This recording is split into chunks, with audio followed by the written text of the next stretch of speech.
మన తెలుగు టీవీ ప్రేక్షకులకు నమస్కారం. స్వామియే శరణమయ్యప్ప. మాలధారణం నియమాల తోరణం. ఈ పాట వినంగానే అయ్యప్ప స్వామిని అర్చిస్తున్నామని అర్థం. అయ్యప్ప స్వామిని అర్చించడం అంటే నిష్ఠ నియమాలను అనుసరించడమే. మన భారతీయ సనాతన ధర్మం ఉత్తమోత్తమ ధర్మ మార్గాలను బోధించింది. అయితే అవి అనుసరించడం అల్ప మానవులైన మనకు తేలికమైన అంశాలు కావు. అందుకే ఈ సృష్టికి కారణమైన భగవద్దంశ విభిన్న రూపాలలో విభిన్న సందేశాలను లోకులకు అందివ్వడం కోసం పలు అవతారాలను దాల్చి పలు సంస్కృతులను ప్రవేశపెట్టింది. మనం అనుసరించే ధర్మాలే మనల్ని రక్షిస్తాయి, లోక కళ్యాణం జరుగుతుంది అన్నది లోకోక్తి. ఏ నియమం లేకుండా ధర్మాన్ని పాటించడం కష్టం. కష్టమైన విషయాలను అంత సులువుగా వంట పట్టించుకోలేని మానవుల కోసం ధర్మశాస్త్ర అన్న నామంతో హరిహర సుతుడుగా అవతారం దాల్చి అయ్యప్పగా నామ ప్రసిద్ధి పొంది తన నామ జపం జపించాలంటే కొన్ని కఠినతరమైన నియమాలను పాటించాలంటూ సెలవిచ్చారు అయ్యప్ప. ధర్మానికి సత్యానికి ప్రతీక హరిహరసుతుడు అయ్యప్ప. భగవంతుడు నిత్య పూజనీయుడు. కానీ ఒక్కో మాసం ఒక్కో దేవతామూర్తులకు ప్రత్యేకం. కార్తీక మాసం నుండి పుష్యమాసంలో వచ్చే మకర సంక్రాంతి రోజు మకర జ్యోతి దర్శనం అయ్యే వరకు అయ్యప్ప మాలను ధరించి నిష్ఠ నియమాలతో కొలుస్తారు. ఈ సందర్భంగా అయ్యప్ప స్వామి వృత్తాంత మహిమల గురించి తెలుసుకుందాం.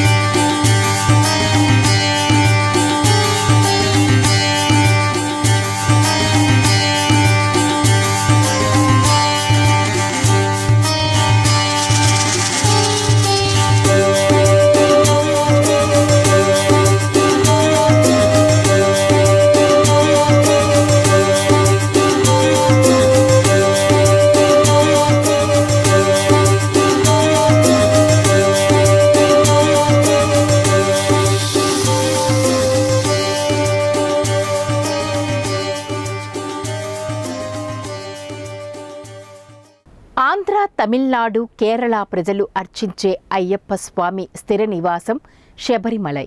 ఇది కేరళ రాష్ట్రంలో ఉంది. శివుడు మరియు విష్ణుదేవుడి శక్తితో జన్మించి మహిషి అనే రాక్షసుని సంహరించి శబరిమలైలో కొలువయ్యారు. మానవ ధర్మాలు అడుగంటిపోతున్న సమయంలో లోక కళ్యాణం కోసం నియమాలతో కూడిన మాలధారణను తన భక్తులకు అందచేశారు అయ్యప్ప. ఈ మాల మండలం పాటు ధరించి చన్నీటి స్నానం ఆచరించి ఏకభుక్తంతో ఉంటూ చిత్తమున అలజడి సృష్టించే కోరికలను వధించే నల్లటి వస్త్రాలను ధరించి నిత్యము అయ్యప్ప నామస్మరణతో శరణు ఘోషతో ఎవరైతే ఈ ధర్మాలను ఆచరిస్తూ ఉంటారో అట్టివారు నాకు ప్రియమైన వారు, వారికి నిత్యము నేను తోడుగా ఉంటాను అని ఆ మణికంఠుడు సెలవిచ్చారు. సాత్విక ఆహారంతో కఠిన నియమాలతో చెడు ఆలోచనలు లేకుండా మండలం పాటు స్వామివారికి పూజలు చేసి ఇరుముడి కట్టి శబరిమలకు పయనమయ్యి 18 ఎట్లు ఎక్కి చైతన్యవంతంగా ప్రకాశించే జ్యోతిలో ఆ అయ్యప్ప స్వామిని దర్శించుకుంటారు భక్తులు.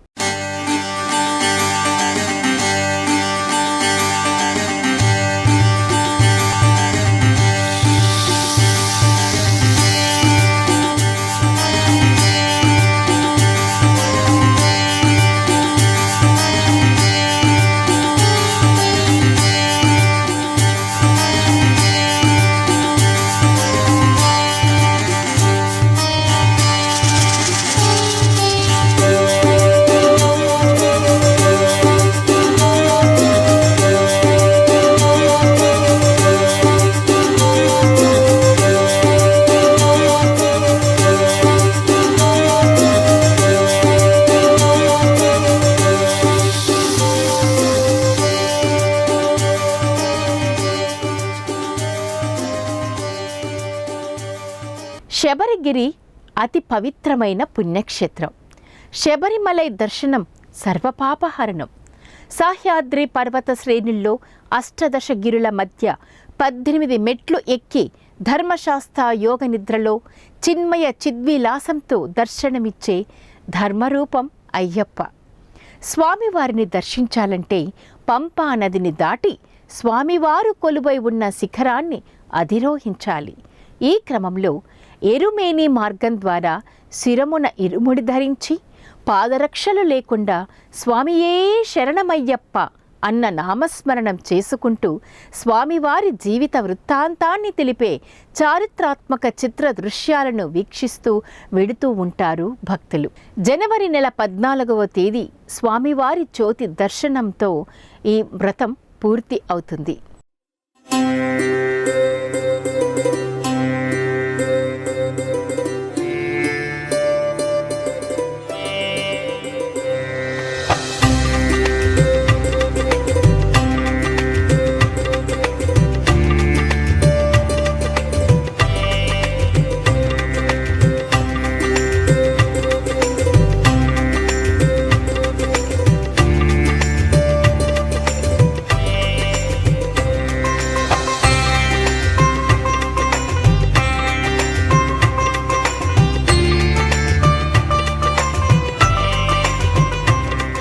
మాలధారణ చేసిన ప్రతి భక్తుడు నిత్యం స్వామివారి నామస్మరణం చేస్తూ ఉండాలి.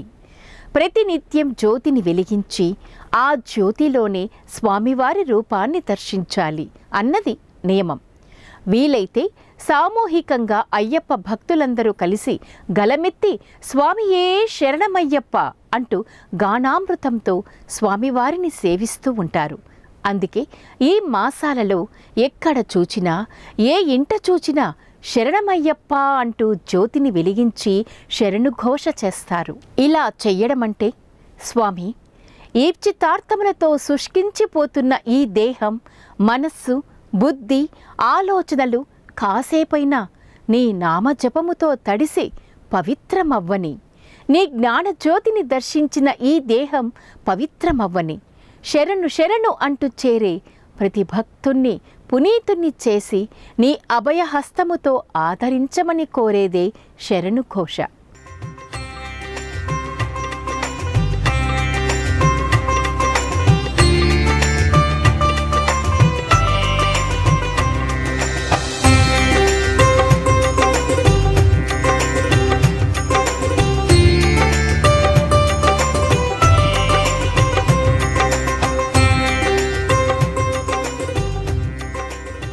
అయితే కార్తీకం, మార్గశిరం, పుష్యమాస కాలంలో మాలాధారణ చేసిన భక్తులు అందరూ కలిసి చేసే పూజల్లో విల్లక్కి అన్నది ఓ ప్రత్యేకతను సంతరించుకుంది. ఇది సాయం సంధ్యవేళ అరటి బెరుడుతో స్వామివారికి సింహాసనం చేసి అరటి మంటపాన్ని నిర్మించి నేల మీద దీపం పెట్టి చేసే పూజ.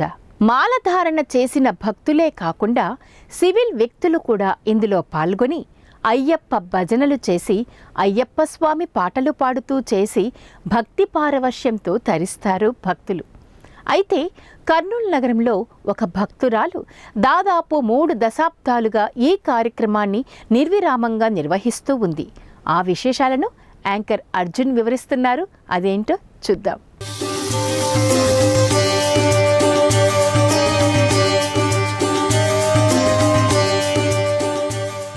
స్వామియే శరణమయ్యప్ప.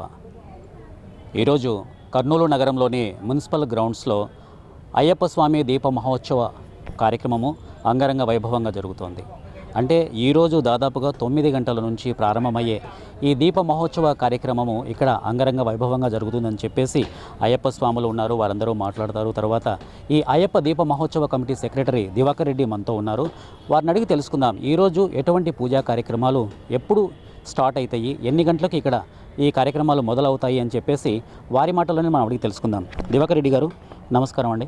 తర్వాత ఈ అయ్యప్ప స్వామి దీప మహోత్సవ కార్యక్రమానికి సంబంధించి ఈరోజు అంటే 9 గంటల నుంచి ఈ కార్యక్రమాలు స్టార్ట్ అవుతాయని చెప్పేసి మాట్లాడుతున్నారు.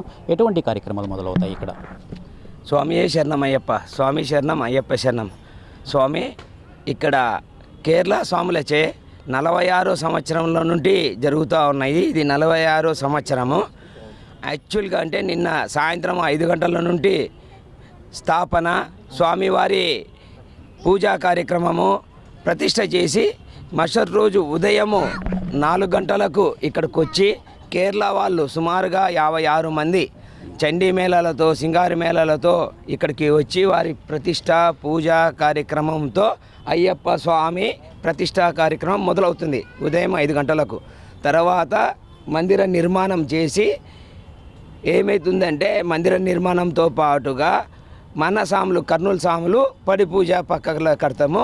ఇక్కడ కేరళ స్వాములకు ముఖ్యంగా కేరళ నుండి వచ్చిన వాళ్ళు కర్నూలు వాసులకు మాతలకు కేరళ పోయి ఆ మందిరం చూడలేరు కాబట్టి ఇక్కడ నిర్మించడము కేరళ వాళ్ళు ఆనవాయితీగా చేస్తూ ఉన్నారు.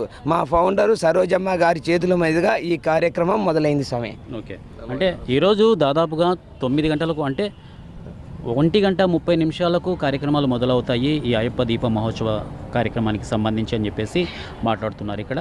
సో అంటే దాదాపుగా 1:30 అయ్యప్ప విల్లక్కు అనే కార్యక్రమం స్టార్ట్ అవుతుంది. ఈ అయ్యప్ప విల్లక్కు అంటే ఏంటి ఇంతకు? అయ్యప్ప వెల్లక్కు అంటే స్వామికి వాస్తవంగా దీపాలతో మాతలు సుమారుగా ఒక 500 మంది మాతలు ఇక్కడ వచ్చి వాళ్ళ కేరళ వాళ్ళందరూ ట్రెడిషనల్గా దీపం ప్రతి ఒక్క దీపం వాళ్ళ కోరికలు ఉంటే పురవీధుల గుండా ఊరేగింపుగా వెళ్తారు.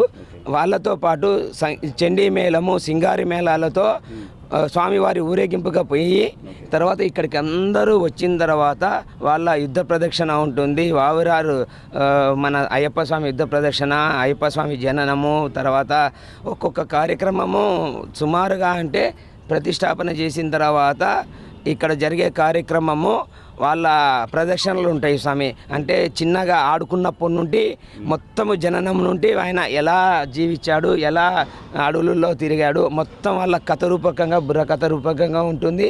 అలాగే వాళ్ళు చేసి చూపిస్తారు స్వామి. అంటే అటువంటి కార్యక్రమం అంటే ఇక్కడ ఆ జనన కార్యక్రమానికి సంబంధించి అంటే పుట్టు పూర్వోత్తరాలు అయ్యప్ప స్వామి పుట్టు పూర్వోత్తరాలకు సంబంధించి ఇక్కడ అంటే ఒక వేదికగా తయారు చేసి ఇక్కడ ఈ కార్యక్రమాన్ని మీరు ప్రసారం చేస్తారు.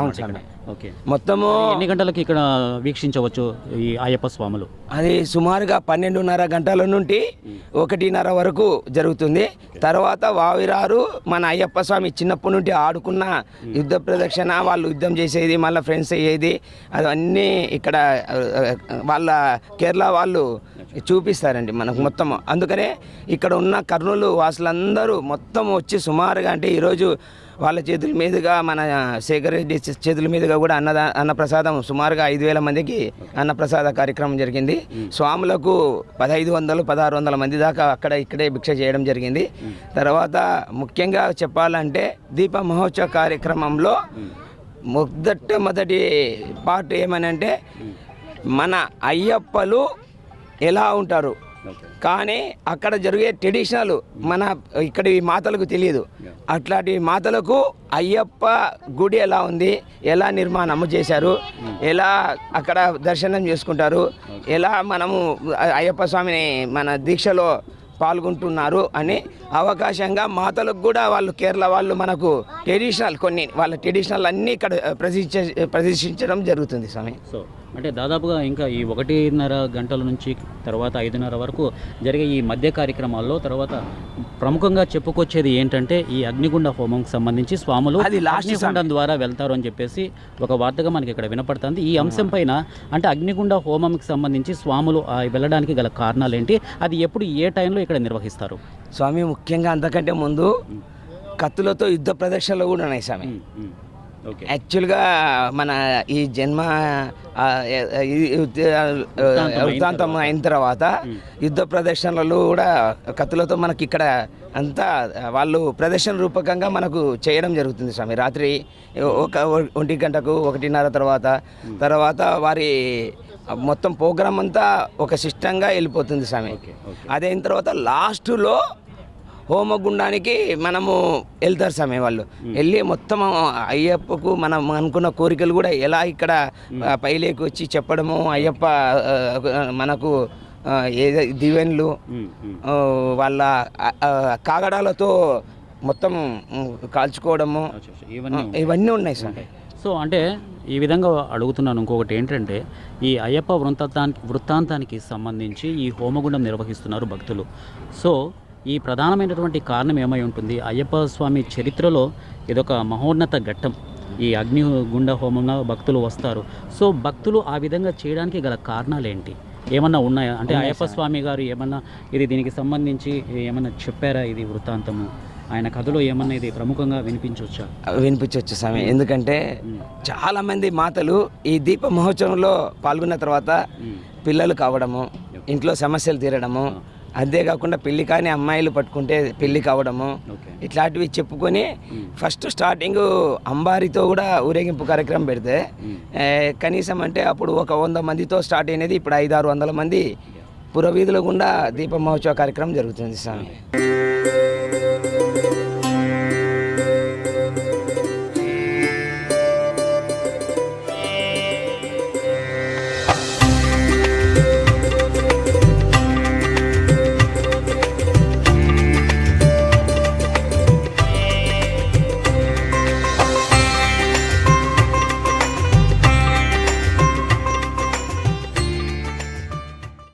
అయ్యప్ప స్వామి దీప మహోత్సవ కమిటీ వ్యవస్థాపకురాలు సరోజమ్మ మనతో ఉన్నారు.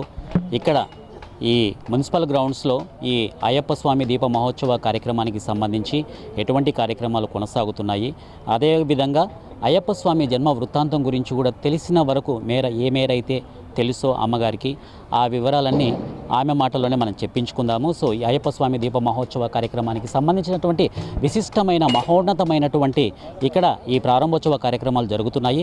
దాని గురించి సరోజమ్మ గారు మాట్లాడతారు. వారి మాటల్లోనే మనం తెలుసుకుందాం. అమ్మ నమస్కారం తల్లి, బాగున్నారమ్మా? స్వామియే శరణమయ్యప్ప. బాగున్నారా మీరు? చల్లగా ఉన్నారు, చల్లగా ఉన్నారు. రాక్షస రాజ్యంలో ఆనాడు భస్మాసురుడు అని ఒక అసురుడు ఉండేవాడు.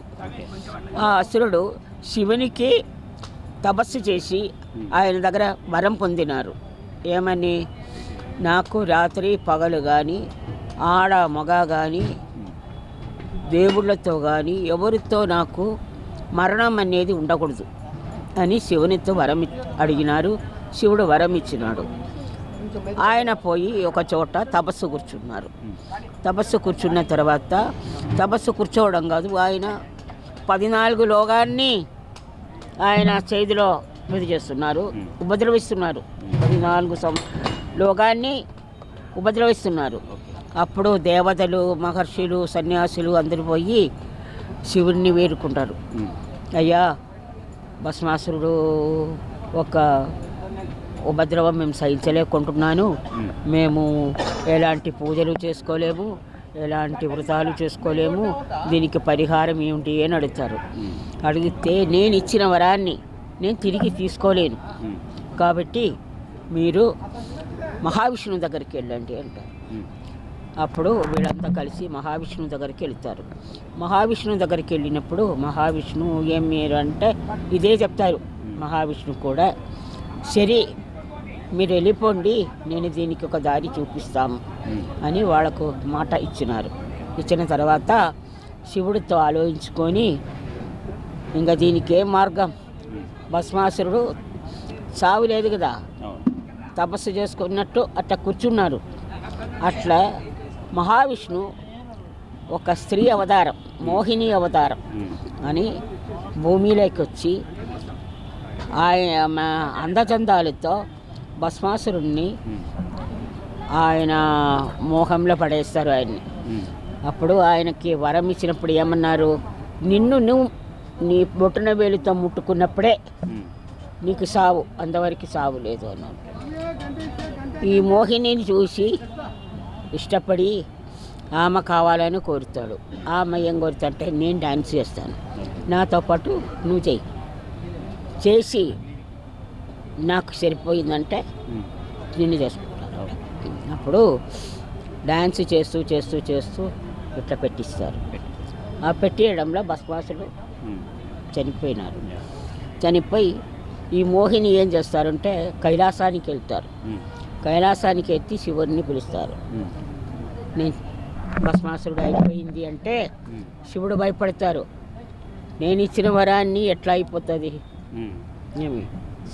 శివుడు ఏం చేస్తాడంటే తలుపు తెరువు స్వామి అంటే కొద్దిసేపు తలుపు తెరవదు. తర్వాత తలుపు తెరిచినప్పుడు చాలా అందగత్తి అయిన ఒక యువతి ఆయనకు కనిపించింది. ఓకే. ఆయన మానసికంగా ఆమెని చేరదీసినట్టు. దేవుళ్ళకంటే వాళ్ళకి మనలాగా దేహం మీద కాదు, మానసికమైన కలియక. దానిలో అయ్యప్ప స్వామి పుట్టినారు అని ఒక నానుడి, ఒక పుట్టిన తర్వాత శివుడు తండ్రి, విష్ణు తల్లి ఎట్లా సాకుతారు వాళ్ళకి, వాళ్ళ దేవలోకానికి తీసుకుపోవడానికి లేదు. అలాంటప్పుడు అదే సమయంలో పందల మహారాజు, కేరళలో పందల మహారాజు రాజుగారు శివుని కొలుస్తారు, రాణిగారు విష్ణుని కొలుస్తారు. ఒక్క పిల్లోడు పుట్టాలా అని చెప్పేసి, వంశోద్ధారకుడే లేదు, ఒక పిల్లోడు పుట్టాలా అని. ఆ వరాన్ని ఇక్కడ ఉపయోగించుకున్నారు. ఎప్పుడైతే వీళ్ళకి పిల్లోడు పుట్టినారో ఆ పిల్లోడిని ఆ పందలరాజు వేటాడడానికి వచ్చినప్పుడు, అడవిలో వేటలకు వచ్చినప్పుడు ఒక పిల్లోడు ఏడుస్తున్నాడు చూస్తారు. చూస్తే ఎవరప్ప అంటే ఎవరు మనుషులు ఎవరు కనపడదు. ఎవరు కనపడినప్పుడు తీసుకుంటారు. తీసుకున్నాక శివపార్వతులు అనుగ్రహం ఇస్తారు. తీసుకుపోయి పందలతో తీసుకుపోయి పందలంలో వాళ్ళ రాజు కొట్టారంలో ఆయన్ని పెంచుతారు. పెంచిన తర్వాత ఈ పిల్లోడు పుట్టిన తర్వాత మళ్ళీ వాళ్ళకు ఒక కొడుకు పుడతారు. రాజరాజనని ఒక పిల్లోడు వాళ్ళకి పుడతారు మళ్ళా. అప్పుడు దొరికిన పిల్లోడు కదా, చాలా అల్లారు ముద్దుగా పెంచుకున్నారు. అన్నీ ఏ సమయంలో ఏమేమి కావాలనో మనకు ఉంటాయి కదా. 3వ సంవత్సరంలో గుండు కొట్టుకోవడము, విద్యాభ్యాస 5వ సంవత్సరాల విద్యాభ్యాసము, 7వ సంవత్సరాలు రాయడానికి వేయడము, ఇట్లా రాజు మర్యాదల్లో ఎన్ని ఉండే అదన్నీ ఆ పిల్లోడికి నేర్పిస్తారు. విల్లంబోది అన్నీ నేర్పిస్తారు. నేర్పించిన తర్వాత ఇతను ఏం చేస్తారు, ఇదన్నీ అయిపోయి ఇంటికి వచ్చిన తర్వాత ఒక బోర్డు మీద ఒక పడం రాస్తారు. ఈ పిల్లోడు పడం రాస్తే రోజు ఒకటి కొద్దిగా రాస్తుంటారు. రాస్తుంటే సుమారు అయింది, అదొక గుడి మాదిరిగా అయింది. అప్పుడు ఏమంటారంటే, నాయనా నాకు 12 ఏళ్ళ వయసు వచ్చింది, నేను 12 ఏళ్ళ వరకే ఇక్కడ, ఆ తర్వాత నేను ఒక స్థానం చెప్తా, అక్కడికి నేను వెళ్ళిపోతా అన్నప్పుడు, ఏం స్వామి దొరికినాడు అట్లా అంటే, లేదు నాకు ఇక్కడ ఉండాల్సింది అంతవరకే అంటే, అప్పుడు ఇది చూపిస్తారు, తనం రాసిన ఒక గుడి చూపిస్తారు. ఇది ఎక్కడ ఉంది, శబరిమలలో. శబరిమల అంటే ఏంది, శబరి నివసించే చోటు. ఆ అమ్మ శ్రీరాముడు చేతిలో వరం కోరి అక్కడ ఉండి ఆమె చనిపోయినాక అది శబరిమల అని పేరు. శ్రీరాముడు ఆమె నివసించింది కాబట్టి శబరిమల అని పేరు. అక్కడ చూపిస్తారు ఈ గుడి. ఇది అక్కడ గుడి ఉంది, నేను అక్కడికి వెళ్ళిపోతాను అని అంటే, అప్పుడు రాజు ఏమనుకుంటారు, లోడికి రాజభారం అప్పు చెప్పాలనుకున్నారు.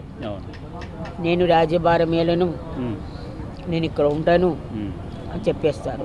చెప్పేసిన తర్వాత సరి అంటారు. అందులోకి అది చిన్న చిన్న కథలు వాళ్ళది, అది వేరు.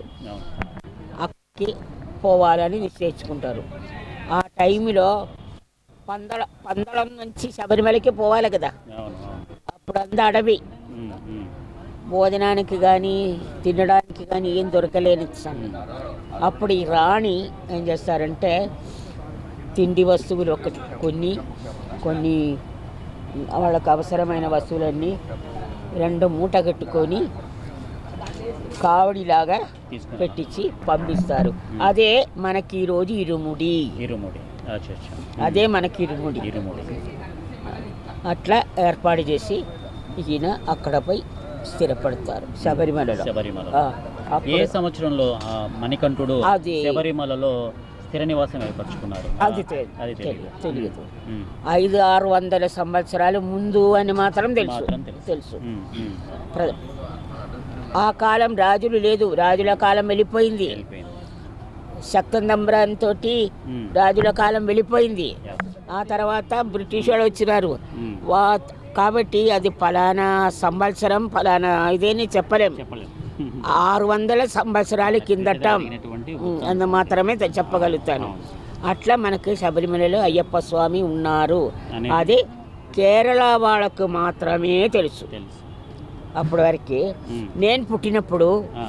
నా ఇంట్లో ఉమ్. నా తండ్రి మాల వేసుకొని నల్ల వస్త్రం వేసుకొని ప్రతి సంవత్సరం ఉమ్. శబరిమల పోతారు. సో అమ్మ ఒక విషయం అడుగుతాను, ఇది సూటిగా.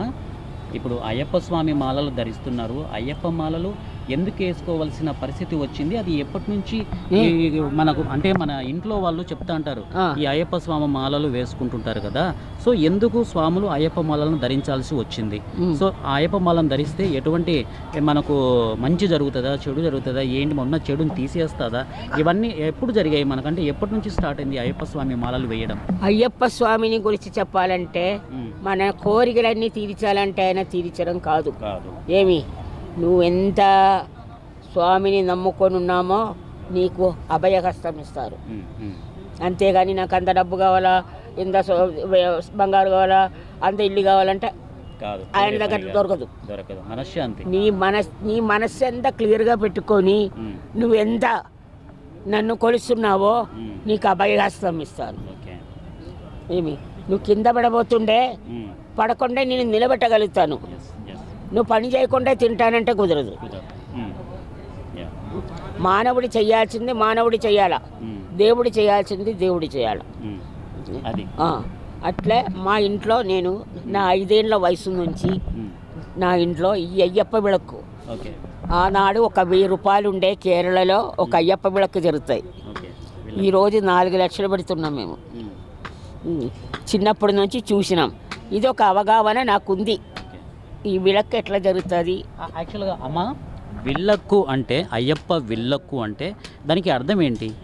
విళ్ళక్కు అనేది దాదాపుగా మన మలయాళీకి సంబంధించినటువంటి అది. విளக்கு అంటే దీపం అంతే. దీపం, ఆ దీపం అయ్యప్ప స్వామి శబరిమలలో ఆత్మజ్యోతి. ఆత్మజ్యోతి మనకు మకర సంక్రాంతి రోజు కనపడుతుంది. ఆ రోజు మకర జ్యోతిగా వెలుగొందుతుంది కదా అయ్యప్ప స్వామి ప్రాంగణంలో. మకర జ్యోతిగా వెలుగొందుతుంది, ఎక్కడో కొండపైన మకర జ్యోతి వెలుగొందుతుంది. సో దానికి సంబంధించిన వృత్తాంతం ఏమన్నా మీకు కొంచెం? అది ఇప్పుడు ఎవ్వరికి అందుబాటు లేదు.